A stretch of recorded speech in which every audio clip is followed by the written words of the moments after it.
জুয়ারি কালকে আমার বিয়ে করছে। আমি জানি তুমি অনেক খুশি। তোমার সব পূরণ হবে ইনশাল্লাহ। আর হ্যাঁ, তুমি একটা কাজ করো, ওই কাজে অফিসে কয়টা বাজে আসবা? আমি 7টা-8টার দিকে খুলবে না, তুমি 10টার দিকে আসো, বুঝছো? 10টা এখানে থাকো। আচ্ছা ঠিক আছে, আমি ঠিক 10টায় তোমার জন্য কাজের অফিসে ওয়েট করবো। তুমি কিন্তু চলে এসো। ঠিক আছে, রাখি। Tata, good night. ঠিক আছে, রাখছি। Good night. I love you.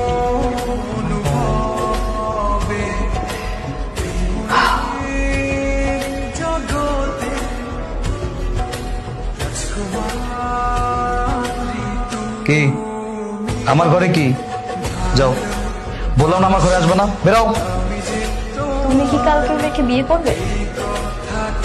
আমি বিয়ে করতেছি না কি করতেছি সেটা একান্ত আমার ব্যক্তিগত ব্যাপার।